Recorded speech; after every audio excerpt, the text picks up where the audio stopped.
तो अभी की एक बड़ी खबर बता दें, शिंदे ग्रुप का कुनबा लगातार बड़ा होता जा रहा है। जो खबर आ रही है उसके मुताबिक 2 और विधायक एकनाथ शिंदे गुट में शामिल हुए हैं। सूत्रों के मुताबिक अभिषेक हैं हमारे साथ इस बारे में ज्यादा बात करने के लिए।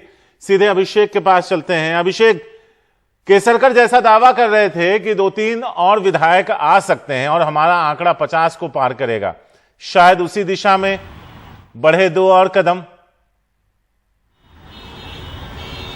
बिल्कुल, ये 2 कदम ही है जो 2 विधायक लेके चले जाएंगे।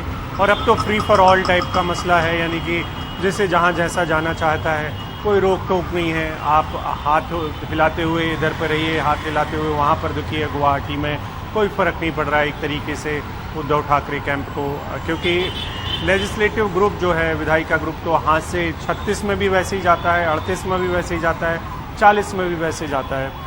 बस सवाल ये है कि एक सम्मानजनक नंबर हो सकता था उद्धव ठाकरे के पास विधायकों का, वो इस समय तो नहीं है उनके पास। वो एक तरीके से आदित्य ठाकरे चूँकि विधानसभा के सदस्य हैं, उद्धव ठाकरे तो हैं भी नहीं, वो ऊपरी सदन विधान परिषद के सदस्य हैं, तो आदित्य ठाकरे को मिलाकर सिंगल डिजिट में पहुंच चुके हैं एक तरीके से। अगर सीधे ठीक तरीके से देखा जाए तो 12 लोग बचे हुए थे इनके पास, उनमें से अगर एक पहले चले गए तो और 2 और चले जाते हैं, तो इस तरीके से 9 के करीब लोग आदित्य ठाकरे के पास बचेंगे विधानसभा के अंदर।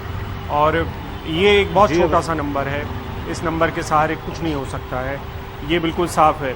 और अब सबकी निगाहें आज सुप्रीम कोर्ट पर इसलिए रहने वाली हैं क्योंकि आज शिंदे समूह और जी अभिषेक, वो सुप्रीम कोर्ट वाली खबर में भी आपसे बात करेंगे, वो आगे अभी आएगी वो खबर। ये एक ब्रेकिंग था इसलिए हम आप तक पहले पहुंचे। मेरे 2 सवाल थे छोटे। इन दो विधायकों का जिक्र हो रहा है, क्या उनका नाम पता चल पाया? पहला सवाल। दूसरा, आखिर उद्धव ठाकरे या आदित्य ठाकरे की इस सोच के पीछे, इस रणनीति के पीछे क्या रणनीति है कि जो जा रहा है उसे जाने दो? क्योंकि आखिर में अगर आप बाप बेटा अकेले रह जाएंगे, भले ही आपके साथ पार्टी या बाकी पदाधिकारी बने रहें, तो एक कहीं ना कहीं फेस लॉस तो होता है। तो जो थे साथ उसे क्यों नहीं रिटेन करने की कोशिश की जा रही? इसके पीछे क्या सोच है? ठीक है, पहला सवाल कि नाम हमारे पास है, लेकिन मैं देने से इसलिए बच रहा हूँ क्योंकि जब तक वो पहुंच ना जाए, कई बार ऐसी खबरों में ऊपर नीचे हो जाता है मसला, इसलिए नाम देने से मैं बच रहा हूँ। लेकिन नाम हमारे पास हैं। उसकी वजह यह है कि जब तक पहुंच नहीं जाती, बहुत सारी चीज़ें होती हैं और ये हमारे दर्शकों को भी पता होगा, ये सौदेबाजी है और यहाँ पर मंडी है। वो कोई भी पार्टी मंडी लगा सकती है, मैं ये नहीं कह रहा हूँ कि बीजेपी अकेली लगाती है, पहले दूसरी पार्टियों ने लगाई है। अलग अलग राज्यों में अलग अलग तरीके से मंडियाँ लग रही हैं। कभी जो ताकत में ज़्यादा होता है वो बड़ी मंडी लगा लेता है। तो इस बार जो मंडी लगी है उसमें बहुत सारे नेगोशिएशंस हो रहे होंगे पीछे, पर्दे के पीछे, जिनके बारे में हमको कभी जानकारियाँ नहीं मिलने वाली हैं, जो सही जानकारियाँ हैं। बाकी ये क्लेम होते रहेंगे कि किसी को 50 मिल रहे हैं, 25 मिल रहे हैं, कोई मंत्री पद मिल रहा है वगैरह वगैरह।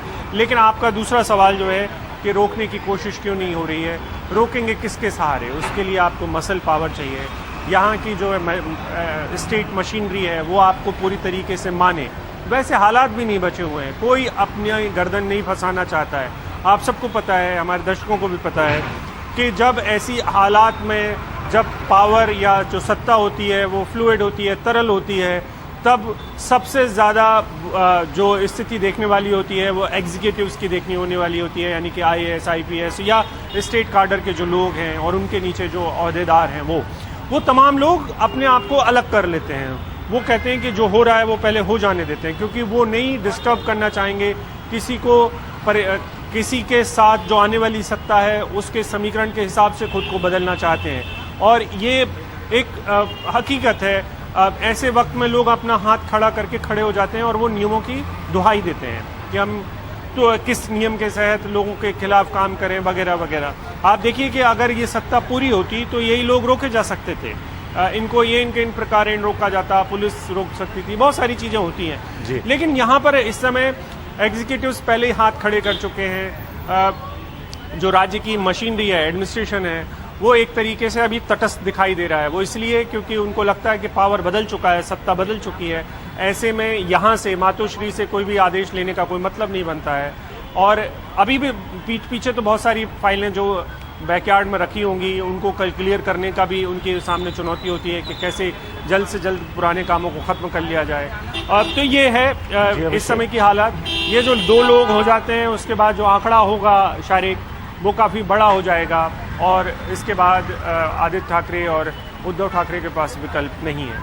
अभिषेक, इस खबर से हम अब निकलते हैं जिसका जिक्र आप अभी कर रहे थे सुप्रीम कोर्ट की, उस खबर पे भी हम आपसे बात करेंगे, आप हमारे साथ बने रहें।